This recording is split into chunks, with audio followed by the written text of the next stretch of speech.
taught originally, and then I moved on from there, and things that have been working for me for years now.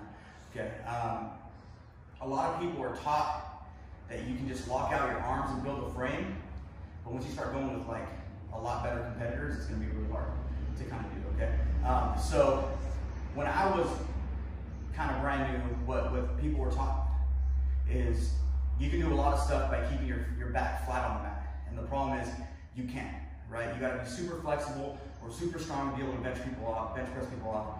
And so the stuff that I'm going to go over today, you don't really need to be strong. You just got to be able to move your own body to get that guard retention. Okay, so a lot of times when I was originally taught, if he starts passing my guard, right? So this is already strong on this side. He starts passing my guard. A lot of people will go straight to putting their hand on the hip, right? The problem is I'm still flat, and if he start passing the guard, if he starts putting pressure down on me or just lifts my arm, now I'm in trouble, right? And I didn't really make it hard for him, okay? Also, if I start just putting pressure on this hip, so turn your hips like you're gonna pass. If he just puts his hip pressure into my arm, he starts wrist locking me, and that breaks that guard really, really easy, okay? So all he's doing is just dropping his hip down, and it doesn't matter how strong I am, because the way that it's going, it's just gonna bend my arm. And now from here, I have to give up that pass or like try to, you know, scoop my hips out to stop that from happening, okay? So I don't like staying flat on my back. Like I've said before, I think of it like a negative position, and you can't really even do anything until you get to your side, okay? And then the other thing, hand on the hip here, still, it doesn't do anything if all I have to do is roll their hip forward and they're wrist locking me just to get back in that position, okay? So as soon as people start passing on me, so let's say he's already passed my leg right here, right? And he's gonna, yeah, just right there. The first thing I need to do is I need to get to my side, okay? And yeah, there's times when I need to control this hip, but I'm not gonna do that with my bottom arm, because I can get really lazy and just think I can hold somebody here, and somebody good, like I said, you're not gonna be able to do it. So as soon as he starts passing, I need to make sure that I get to my side. Okay? The second thing that I do is I still don't worry about my bottom arm, okay? Because this bottom arm, if he can just start sliding his knee over, start going to a north-south, so his knee, yeah, he can start doing a bunch of stuff like that, or even just isolating my arm by throwing his leg over this, yep, and then now he's going to that back part, and I can't really do anything because I'm stuck, okay? So as soon as I start feeling that he's passing, I get to my side, and I'm controlling with my top arm, either on his shoulder or his hip. So now from here, when he starts trying to pass, it makes it a little bit more difficult. And I'm building a better frame, right? And look at all the space that I have. It's easy for me, boom, to get back into that guard, okay? So the difference between here, where he drops down, oh, now I'm in trouble, right? As opposed to here,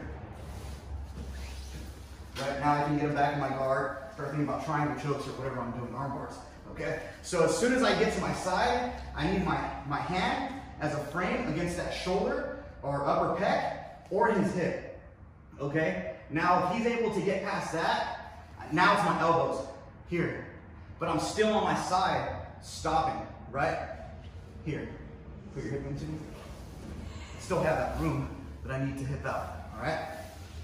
So, get to my side, lock my arm out to build that. I don't want to stay here all day, but all I need is a little bit of space, okay?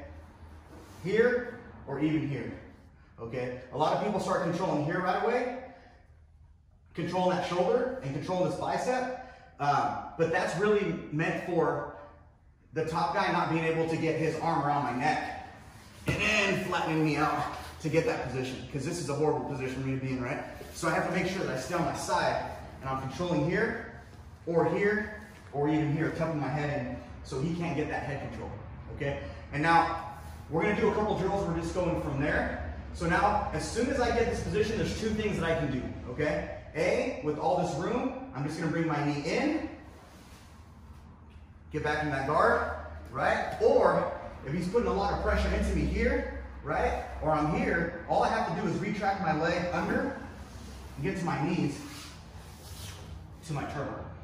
And either start in that neutral position, or if I start getting here, now I can start thinking about coming out the back, grabbing that single, okay?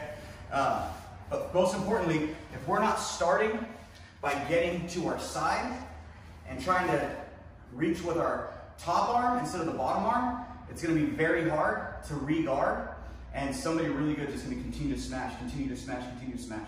Now there's levels to this, like everything, but I think this is a good level 1 position that's gonna make it really difficult for even above average people to pass your guard just by you getting to your side and being able to control that position. Either re-guarding or getting to your knees to that turtle, or start grabbing his leg and go to that back position.